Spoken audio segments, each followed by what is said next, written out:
If you work in tech or you're around technology, there's going to be the occasion that you might get an old computer that you can't really use as your personal computer, but you might end up thinking, hey, I can use this as a home server. Now, there's nothing wrong with that, but when you have a device that's running 24/7, there's a certain cutoff in age when it no longer makes sense. For a lot of people, a server is a good idea. It's a way to offload long, intensive processes off your computer. You can have it as a network storage device, or you can use it to distribute your internet connection. In my case, a mobile 4G connection. But why would a very old server be a bad idea? Well, let me give you an example. The old server that I just got rid of was an HP ProLiant ML310 G3. It's a very big machine. It's a very nice machine. It's a very nice server. It was very easy to work on. It had 4 drive bays in front so that you could easily swap drives, and you could have a RAID setup for much faster performance. You could put multiple network cards if you wanted a faster internal network connection. In general, it was a very well-built, robust computer. I paid less than 20 euros for it when I got it. I don't even know if it's worth that anymore. But anyway, the issue is the Pentium D processor. It's not so much that it's a slow processor, because honestly, for most tasks, it's plenty. You're not going to be using a lot of CPU when you're transferring big files over a small network.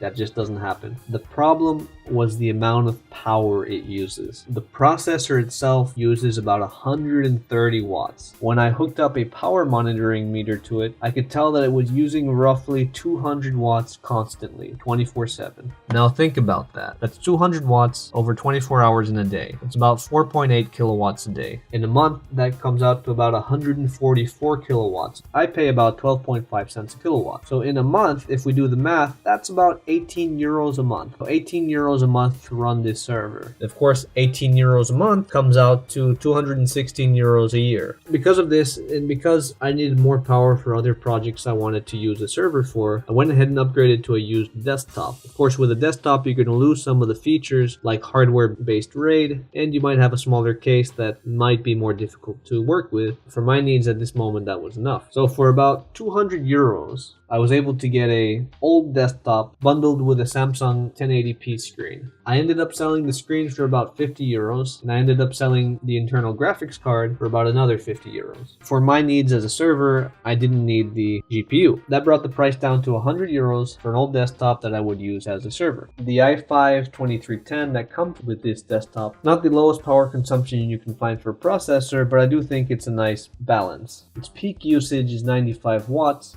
but newer processors are able to idle a lot better. So when processes are not happening, they use a lot less power than old processors. What I found is that after setting up this desktop as a server and plugging in the watt meter, is that I was using 4 times less power. So about 50 watts. We can cut that 216 euro a year figure down to 54 euros. So within a year, not only will this server have paid for itself, we will have come out 50 euros ahead. And that's pretty much it. Ancient hardware might be very capable in this regard. It might be able to do all the tasks that you want. But like I said, if it's a device that's running 24/7 non-stop, you will need to reconsider its power usage. There's a lot of data online to find out which processors use how much power. So yeah, I mean, that's something that I think a lot of people never consider, but you're paying the electric bill, and that's part of your server's operating cost. When the data's out there showing that newer hardware will pay for itself, it's really a no-brainer. So if you did like this video, press like. If you didn't like this video, dislike. Subscribe if you would like to subscribe. And no matter where you are in the world, have a good morning, a good evening, a good night. Bye-bye.